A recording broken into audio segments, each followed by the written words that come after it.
Ube lover ka ba? If yes, din saktong-sakto para sa iyo ang recipe natin for today. Hi everyone! Welcome and welcome back sa akin channel. If you're new here, my name is Irene. And for today's episode ay gagawa tayo ng steamed buns with Ube Yema frosting. And syempre, para mas appealing ang ating steamed buns, gawin nating rose yung design ng ating buns. Ito ay ginawa ko for family consumption lamang. Pero kung extra income ang hanap mo, ilalagay ko na rin sa description box ang ating costing and also the written ingredients para may idea kayo kung sakaling gawin nyo itong pangnegosyo. Sa mga hindi pa alam kung saan makikita ang description box, so ito po yun. Click nyo lang yan, okay? So tara, let's get started. Ito yung mga ingredients na kakailanganin natin para sa ating dough. Gagamit tayo dito ng half teaspoon of salt, 1 teaspoon of yeast, instant dry yeast yung gamit ko dito, half cup of ube condensed milk. Kung wala kayong ube condensed milk, pwede kayo gumamit ng condensed milk na walang flavor. Then add lang kayo ng ube flavoring. Di na tayo gagamit ng sugar dito dahil matamis na ang condensed milk. 1/4 cup of water, 1 medium-sized egg, 1/8 cup of vegetable oil, yes, pwedeng melted butter or margarine, and 2 3/4 cup of all-purpose flour. First, ay add natin sa ating ube condensed milk yung 1/4 cup of water para mag-loosen up ito. Masyado kasing thick ang condensed milk para mas mabilis lang ito ma-absorb ng ating all-purpose flour. In a mixing bowl, combine lang natin ang ating ube condensed milk, yeast, vegetable oil, egg, all-purpose flour, and salt. Guys, make it a habit na every time gagawa kayo ng dough, do not let the yeast come into direct contact with salt. Dahil yung activity ng yeast ay pwede mag-decrease when it comes to direct contact with salt or even sugar. So, mas maganda kung una nyo ilalagay yung yeast, then panghuli na yung salt, or sabay nyo ang salt sa all-purpose flour. Kung sa cake, naglalagay tayo ng salt to balance the sweetness or enhance the flavor of the other ingredients, sa dough naman, iba yung papel niya. Although given na yung nai-enhance niya yung flavor ng ibang ingredients like ube, salt kasi in making dough regulates the rate of yeast activity. In short, backup siya ni yeast para magawa ni yeast yung trabaho niya. Haluin lang natin ito hanggang sa ma-absorb na ng flour ang ating wet ingredients. And guys, dapat alam nyo na iba-iba yung absorption ability ng flour. Different flours absorb different amounts of water or liquid. So you have to adjust accordingly. Kung sa tingin nyo masyadong basa yung dough nyo, add kayo ng all-purpose flour. Kung sa tingin nyo naman ay masyadong dry ito, add kayo ng water or milk. Hanggang sa makuha nyo yung tamang consistency ng dough. Kung napapansin nyo, medyo sticky yung dough natin. Di yan dahil kulang sa all-purpose flour.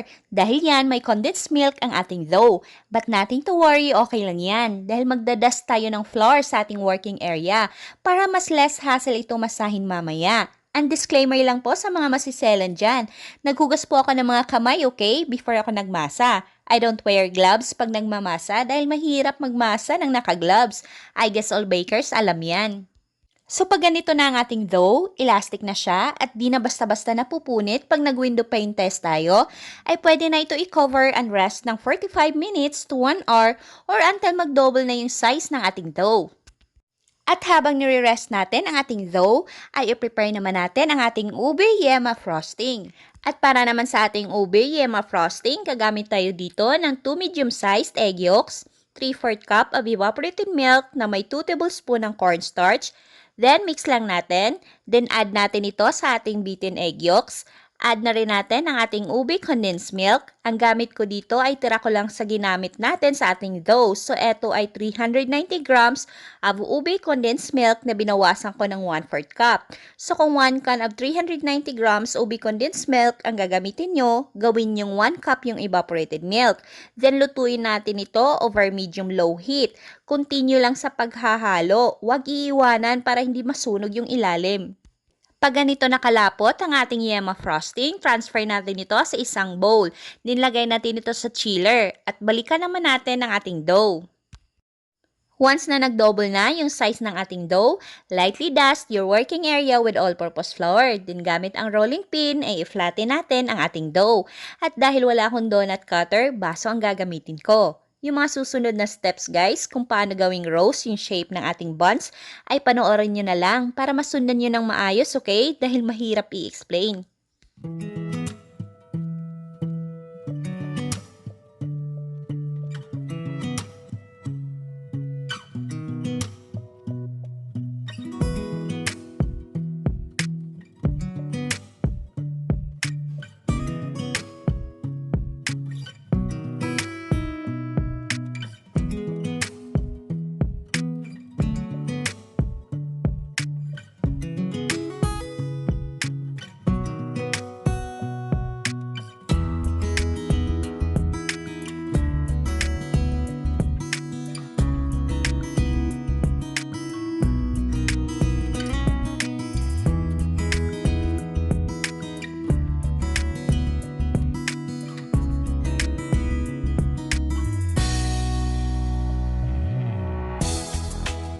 So, ganun lang kadali. Yung cheese ay optional lang, okay? Pwedeng hindi na kayo maglagay ng cheese dahil maglalagay din naman tayo ng Ube Yema frosting. Cover uli natin ito and rest for 10 to 15 minutes for second proofing.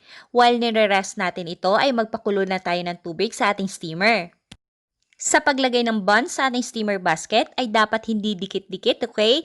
Dahil aalsa pa ito. Then steam natin ito over medium heat for 15 minutes.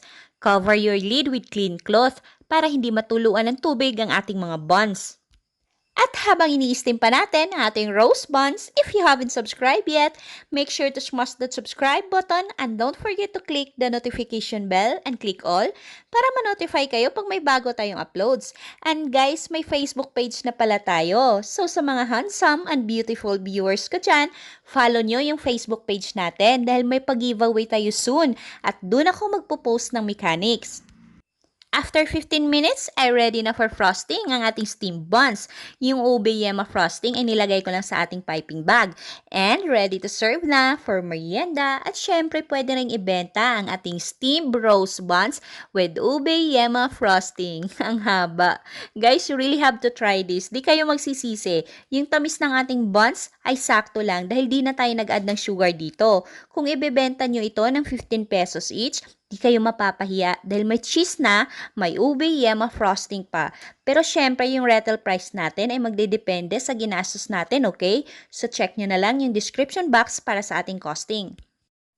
At para naman sa ating shoutout portion, mega shoutout sa aking pretty sisi, Foodie Par, pang negosyo recipes man yan or ulam ideas, meron siya niyan sa kanyang kusina, kaya pasyalan nyo na ang kanyang channel, di kayo magsisisi. Shoutout na rin to Leia Dakayan, check nyo ang kanyang kutsinta recipe, perfect ang kanyang pagkakagawa.